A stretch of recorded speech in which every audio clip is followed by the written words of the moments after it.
so happy we alive.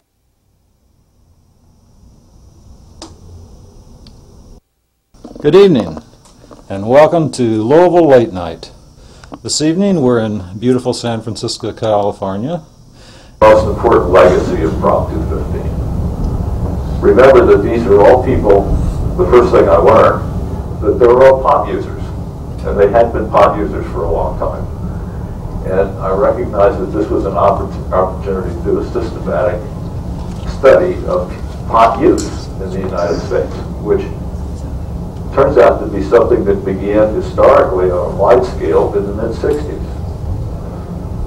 Now, we don't know how this information is going to be used in the present argument.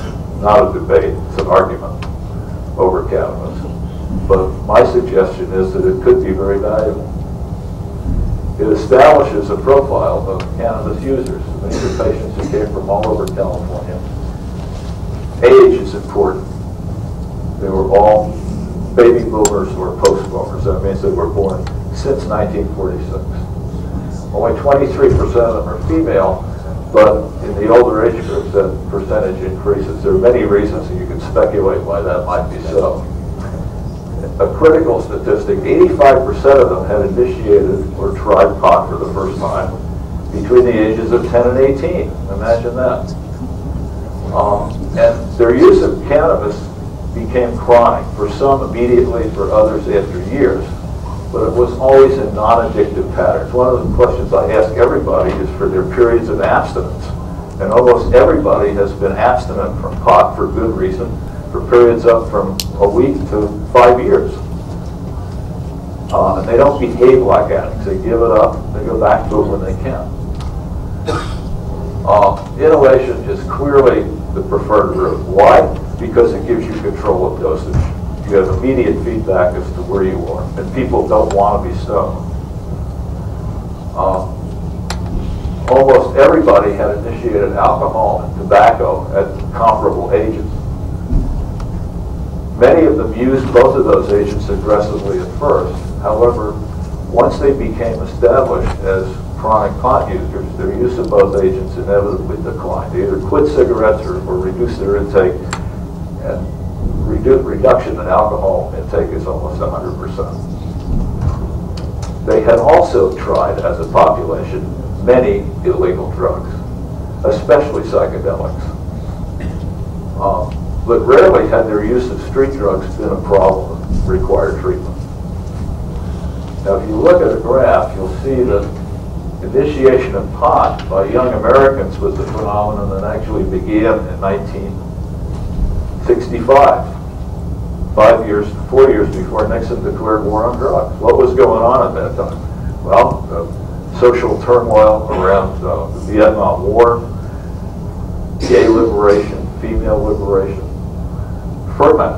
And then Richard Nixon entered the White House, and the first thing he did was declare a war on drugs.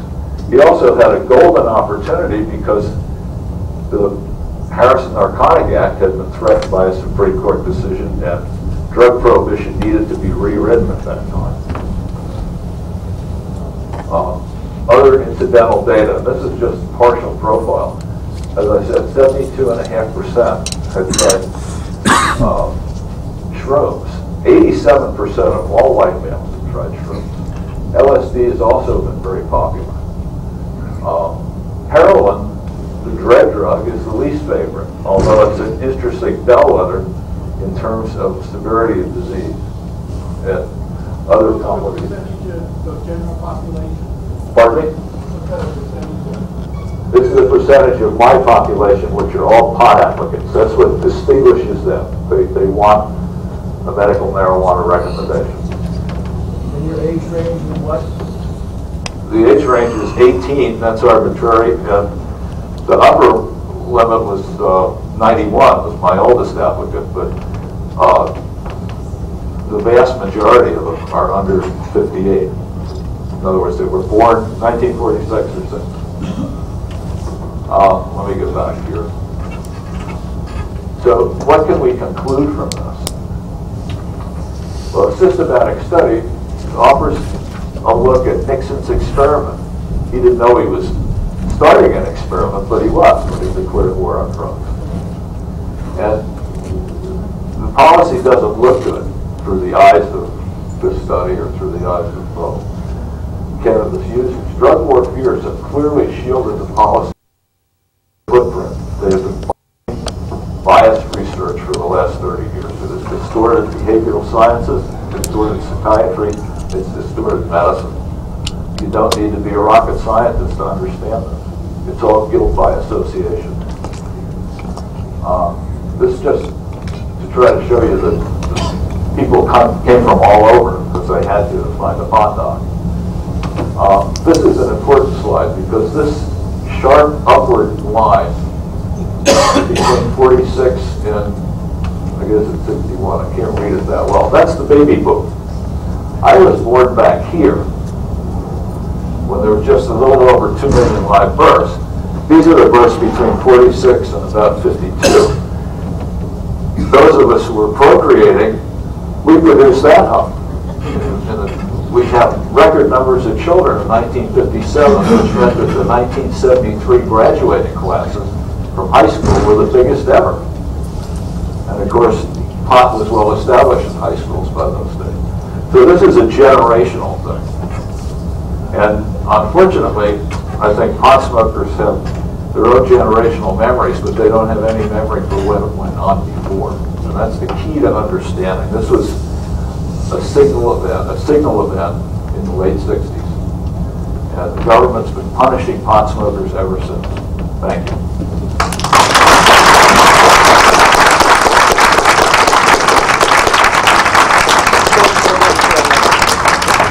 Thank you so much, Dr. Tom O'Connell. I'd like to finish by thanking Normal and all those who worked so hard to make this great conference possible, my fellow panelists for their continued good work and research, and all of you for your time, interest, and support. And I urge you all to stick around for the final panel of the conference, which is called Pot Planet. It'll be hosted by Richard Cowan, and I'll be doing a presentation which is a 5-year overview of our federal cannabis program in Canada. I look forward to telling you about it. Thank you very much.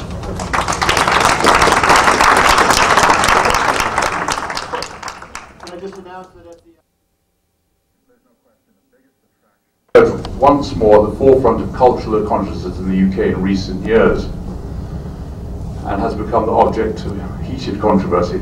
In January 2004, cannabis was reclassified from a Class B to a Class C drug. The system of classification in the UK is itself under review at the present time. Embedded in the UK's 1971 Misuse of Drug Act is a system which supposedly grades drugs according to their potential to impact negatively on the health of individuals and society, and claims to be based upon scientific criteria. Whether this is the fact is highly debatable. The judgments are thoroughly implicated in the social and cultural prejudices and myths of all kinds. That's a topic for another day. The downgrading of cannabis in 2000 was probably broadly supported by the British public, but was always controversial. A number of concerns led to the decision. Chief amongst them was the inordinate amount of police time and resources that were being directed towards arresting people for cannabis possession. It was widely recognized, in addition, that such arrests had little, if any, deterrent effect. A new consensus had formed within the Blair government that its drug policy should focus on those drugs which were perceived to cause the most harm, mainly heroin and cocaine. It was on these that the police were to focus. It was also felt that the classification of cannabis as a Class B drug suggested that for many users into the belief that the law greatly exaggerated the harmful effects of all illegal drugs. The proposal to reclassify was put to the Advisory Council on Misuse of Drugs, the ACMD, the UK government's panel of drug policy so-called experts. They recommended that reform go ahead, and so it did, despite the grave misgivings expressed by the Daily Mail, probably our most reactionary tabloid newspaper, which really holds drugs, particularly the 1960s, responsible for pretty well all the social ills that we now sort of suffer. Before long, however, and curiously enough, immediately prior to the next general election, the government appeared to change its mind and express doubts about the wisdom of its recent decision. This anxiety